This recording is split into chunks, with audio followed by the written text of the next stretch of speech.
the latest when it comes to Canada's inflation rate, the deadline for tomorrow, the 50% tariffs. The August 19th deadline is tomorrow between the United States and Canada, and there could be concessions or there might be a 50% tariff on Canadian goods. We're going to go over all that. And today is primary Tuesdays in the United States. We know that the midterm elections are around the corner in November. So there's lots going on in the political world, as well as what it means for trade between the two nations that have been the longest partners. And this is to break down as what Prime Minister Mark Carney may do in these last hours before tomorrow's deadline, and we're tracking that. And of course, we're going to be back here tomorrow talking about what has occurred. Do we have a 50% tariff on about $20 billion worth of Canadian goods? And when I say billion dollars, I'm talking about USD. Or are there going to be concessions made and the two countries will avoid it? Because essentially, it's not off the table. If the United States goes ahead with their 50% tariff, then Canada might also put tariffs on American goods. So that's all today and much more on Ymedia Newsroom. So I want to talk about the latest numbers that have come out as the Canada's annual inflation rate has now increased to 2.8% in the month of June to about 3% in the month of July. So not looking so good for Canadians who are essentially in this affordability crisis for years on end. But here we have the latest numbers that the numbers from July, the inch up to 3% inflation rate was driven largely by what is a higher fuel as well as travel costs associated with this ongoing conflict with Iran that erupted at the end of February, if you recall. And since then, well, the war escalated between Israel, United States, and Iran. And now we're in a standstill conflict between United States and Iran. So this has essentially disrupted the oil supply. And this is because the Strait of Hormuz that connects essentially the suppliers of the world's oil and LNG, which is the GCC countries, to the rest of the world. About 20% of the oil supplies come out of the Strait of Hormuz, which has essentially been blocked since March of this year. And now that has affected the gas prices in this country and elsewhere. But when it comes to Canada, now the annual inflation rate is 3%. June's inflation was 2.8%, so it increased by 0.2%. And gasoline prices have also increased 25% year over year, so very significant. If you recall, prior to the war that escalated at the end of February, gas prices were around $1.30. And then we saw it inch up to $1.80, $1.90 at some days. And so that's very significant. Now it's come back down to the $1.60 range. Now, this is, of course, the GTA rates. The rest of the country has varying rates.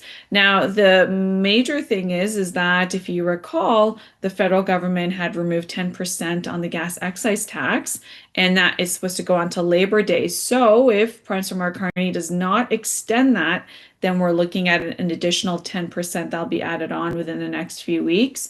But when it comes to the numbers of what we're looking at for the month of July, airfare rose 12% in the month of July, and grocery inflation eased to 3.1%, down from the 3.9% in June. So even though groceries were a little bit more affordable, it's still cost of living has gone through the roof. The higher reading also contributes to what we're seeing in the Toronto Stock Exchange when it comes to its retreating from its record high.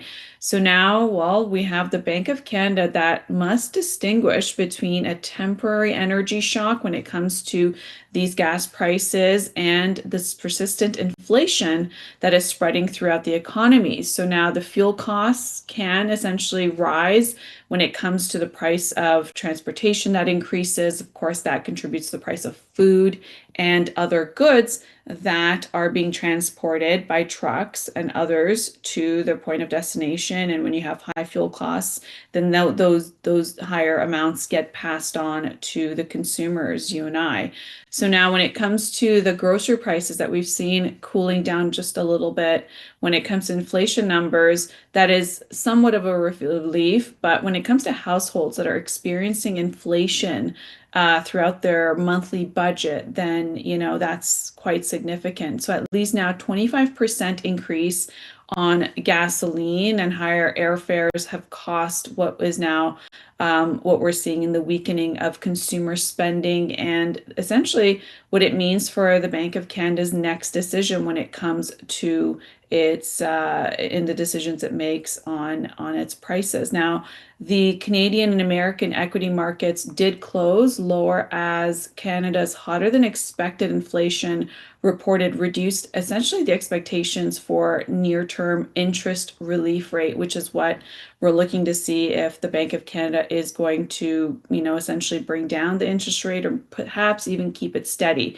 So now we're seeing that happen with now the latest numbers. So we saw the Toronto Exchange go quite high in the last few days, and now it's cooled down a bit.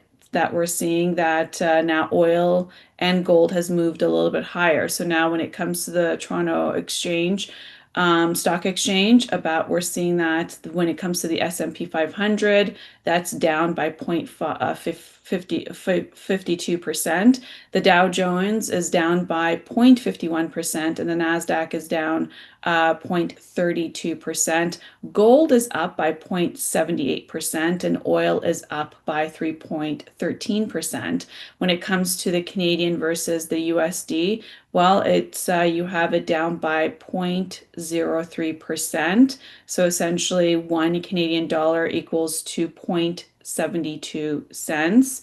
And for Bitcoins, that's up 2.6%. So that's significant because when you have the higher inflation, it can delay the interest rate cuts or perhaps increase the possibility of a tighter monetary policy, which is not to be expected now with the Bank of Canada reducing its rate. Now, this pressure on stocks is also happening as we're seeing with safer bets when it comes to gold. So that when it comes to the dollar and that gets affected, then we see that exchange also on oil, we see that increase on gold. So this decline was modest when it comes to Toronto Stock Exchange, but this combination of rising inflation and expensive energy also presents what would be a difficult situation when it comes to where investors are putting their money, because now investors need to assess whether this July increase of the inflation rate from 2.8% to 3% is maybe a temporary fuel shock, perhaps because of the conflict with Iran, or is this something that is persisting in the long term?